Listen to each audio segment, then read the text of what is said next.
എൻ്റെ പേര് നൈസി എന്നാണ്. ഞാൻ വെട്ടക്കൽ നിന്നാണ് വരുന്നത്.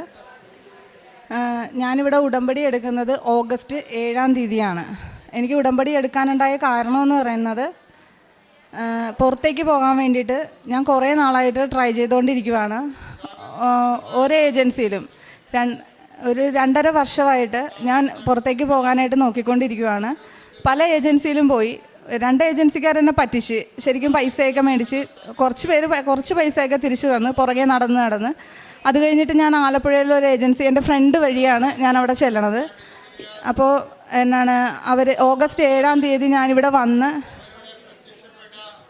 അപ്പോൾ ഇത് പോകാനുണ്ടായ കാര്യമെന്ന് വെച്ചാൽ, എനിക്ക് ഡെലിവറിയെ തുടർന്ന് അത് കഴിഞ്ഞിട്ട് പെട്ടെന്ന് വലിയൊരു ഓപ്പറേഷൻ വേണ്ടി വന്ന്.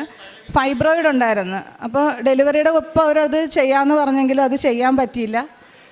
അങ്ങനെ അത് പിന്നെ വലിയൊരു ഹോസ്പിറ്റലിൽ പെട്ടെന്ന് എനിക്ക് ഇങ്ങനെ ബോധമൊക്കെ പോയി. കുഞ്ഞിന് 3 മാസം, എന്ന് വെച്ചാൽ സിസേറിയൻ ആയിരുന്നു.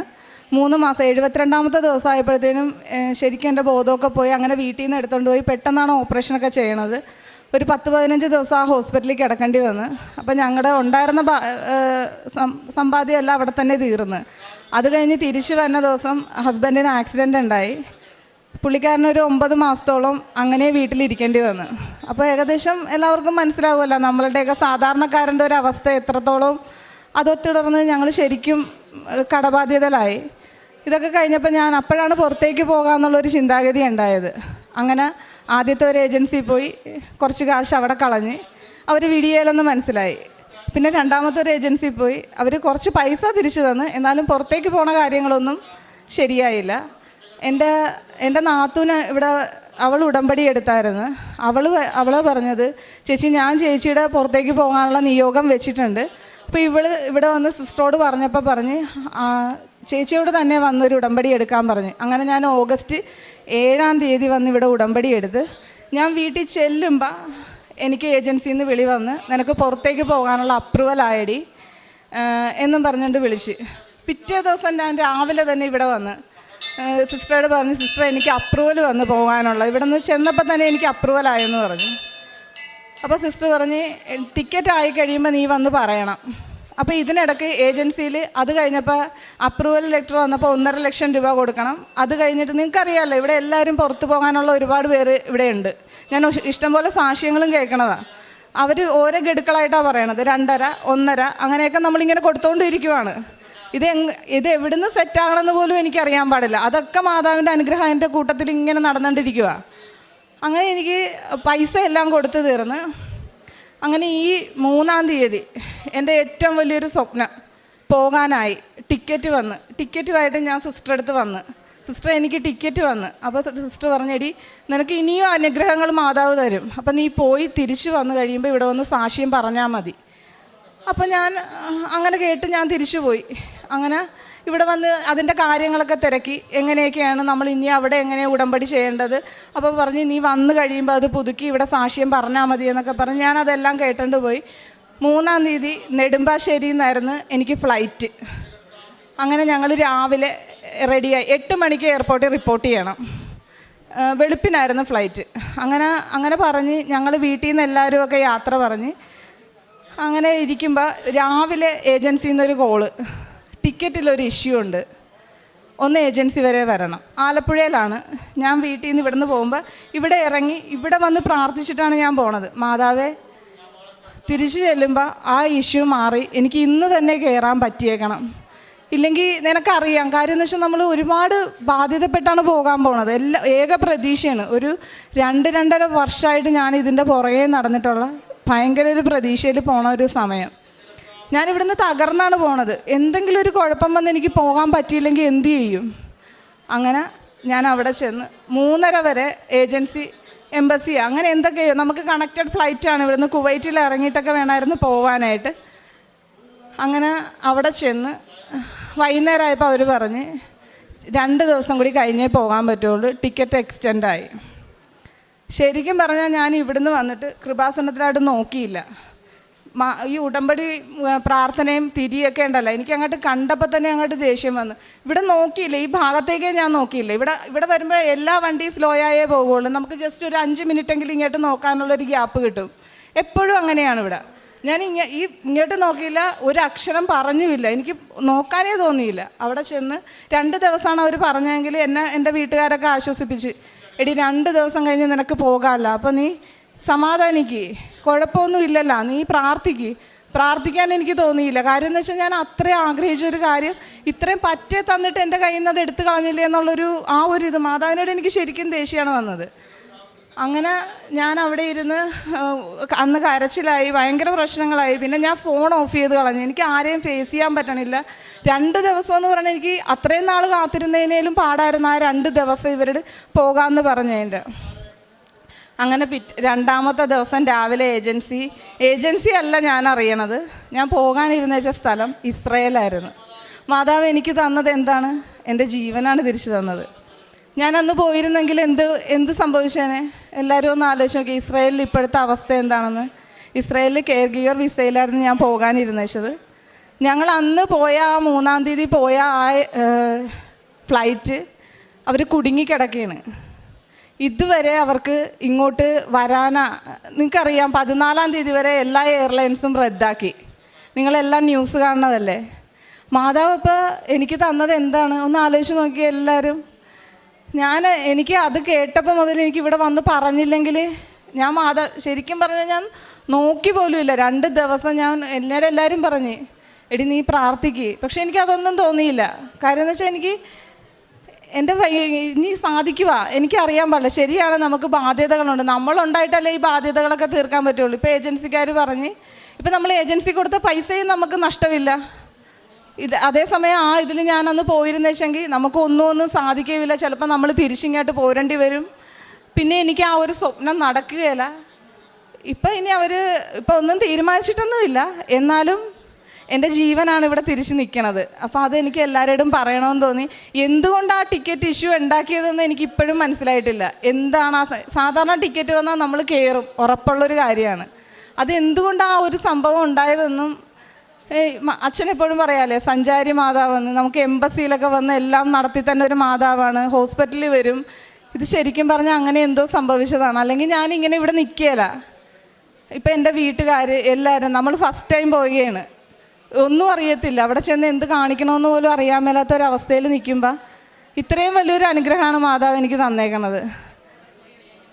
അപ്പോൾ അതിന് മുമ്പ് പോയവർ അവിടെ നിന്ന് വിളിക്കണുണ്ട്. 2 ദിവസമായിട്ട് അവർക്ക് കോണ്ടാക്റ്റ് ഒന്നും ഇല്ലായിരുന്നു. ഇന്നലെ അവർ മെസ്സേജ് ഇട്ട്, എടി ഞങ്ങളിവിടെ അവർക്ക് അണ്ടർഗ്രൗണ്ടൊക്കെ ഉണ്ട്, അതിനകത്ത് ഇങ്ങനെ ഒരു സൈറൻ കേൾക്കുമ്പോൾ ഓടി അതിനകത്ത് ഇരിക്കണം. ബോംബ് വീഴണതൊക്കെ അവർ കേട്ടോണ്ടിരിക്കുവാണ്, ഇങ്ങനെ പൊട്ടണതും തെറിക്കണതും. എപ്പോൾ ഇതിനകത്തേക്ക് വരുമെന്നുള്ളൊരു അവസ്ഥയിൽ നിൽക്കുവാണ് അവർ. പിന്നെ 3 ദിവസമായി ഫുഡ് കഴിച്ചിട്ട്. എല്ലാം എത്തിക്കണമൊക്കെ ഉണ്ട്, പക്ഷേ ഒന്നാമത്തെ കാര്യം കഴിക്കാൻ പറ്റണില്ല. ഫുഡെന്ന് പറഞ്ഞാൽ അങ്ങനെ ജീവൻ നിലനിൽക്കാൻ വേണ്ടി മാത്രം.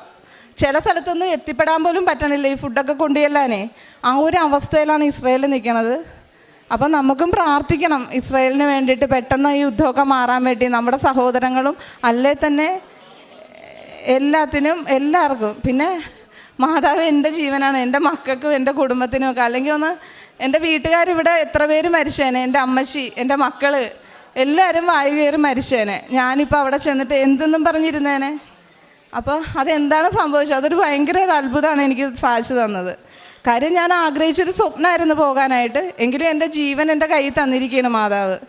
അപ്പോൾ അതിലെല്ലാവരോടും പറയണമെന്ന് എനിക്ക് തോന്നി.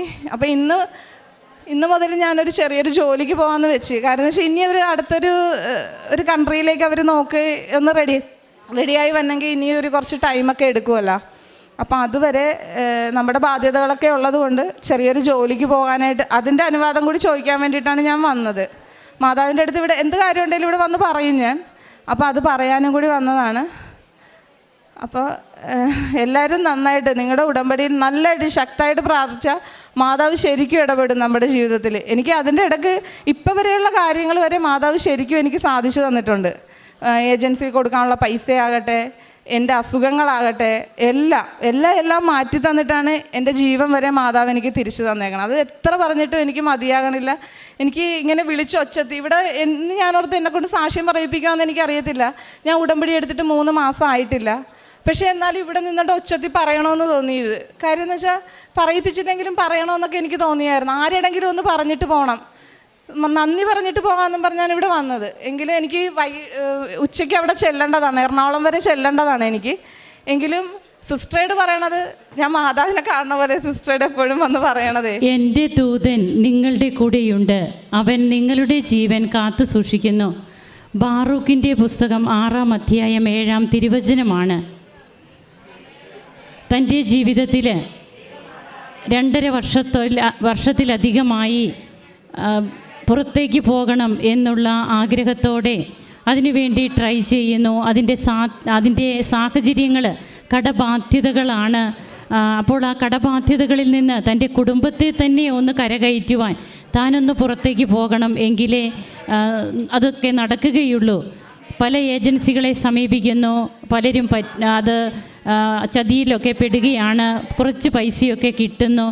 അങ്ങനെയുള്ള അവസ്ഥയിലാണ് ഇവിടെ വന്ന് ഉടമ്പടി എടുത്ത് പിന്നീട് ഈ മകൾക്ക് ഉടമ്പടി എടുത്തതിൻ്റെ അതേ ദിവസം തന്നെ ഏജൻസിയിൽ നിന്ന് കോള് വരുന്നു, നിനക്ക് അപ്രൂവലായി, നിനക്ക് പുറത്തേക്ക് പോകാം. അങ്ങനെ വളരെ സന്തോഷകരമായ ഒരു സാഹചര്യമാണ് ഈ മകളുടെ ജീവിതത്തിലേക്ക് പിന്നീട് വന്നത്.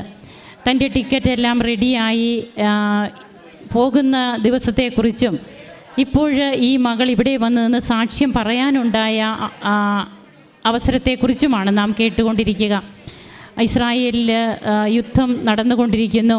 ആ അവസരത്തിൽ ഈ മകൾ അവിടെ പോയിരുന്നെങ്കിൽ, അതായത് ടിക്കറ്റ് എല്ലാം ക്ലിയർ ആയിട്ടുള്ള മകളോടാണ് പിന്നീട് പറയുന്നത് 2 ദിവസം കഴിഞ്ഞിട്ടേ പോകാൻ പറ്റുകയുള്ളൂ എന്ന്. ആ 2 ദിവസം അമ്മയുടെ സംരക്ഷണയിൽ അമ്മ എങ്ങനെയാണ് ഉടമ്പടിയെടുത്ത മക്കളെ പൊതിഞ്ഞു പിടിക്കുന്നത് എന്നുള്ളതാണ്.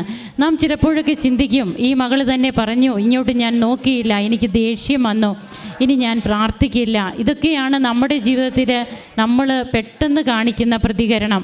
എന്നാൽ ദൈവം എത്ര കാരുണ്യവാനാണ്. നിന്നെക്കുറിച്ചൊരു പദ്ധതി എൻ്റെ മനസ്സിലുണ്ട്, നിൻ്റെ നാശത്തിനല്ല, ക്ഷേമത്തിനുള്ള പദ്ധതി, നിനക്ക് ശുഭമായ ഭാവിയും പ്രത്യാശയും നൽകുന്ന പദ്ധതി.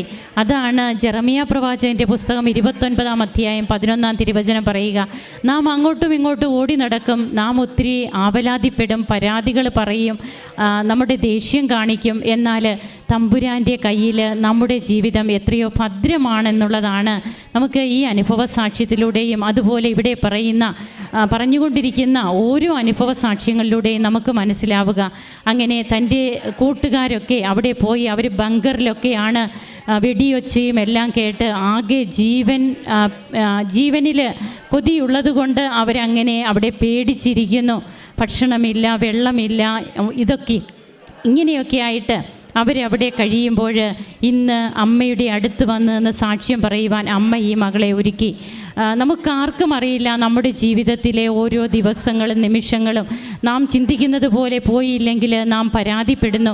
എന്നാൽ തമ്പുരാൻ്റെ ഹൃദയത്തിൽ നമ്മെക്കുറിച്ചുള്ള വിചാരം അതൊന്നു മാത്രം നാം ചിന്തിച്ചാൽ മതി. അതുകൊണ്ട് നമുക്കാർക്കും പരാതിപ്പെടേണ്ട. നമ്മുടെ പരാതികളൊക്കെ നന്ദിയാക്കി നമുക്ക് ഈശോയോട് പറയാം. പരിശുദ്ധ അമ്മയിലൂടെ ഈശോ ചൊരിഞ്ഞ എല്ലാ കൃപകൾക്കും നന്ദി പറഞ്ഞുകൊണ്ട് നമുക്ക് കരങ്ങളടിക്കാം. ഈശോയ്ക്കും അമ്മയ്ക്കും നന്ദി പറയാം. യേശുവേ നന്ദി, യേശുവേ സ്തുതി, യേശുവേ ആരാധന.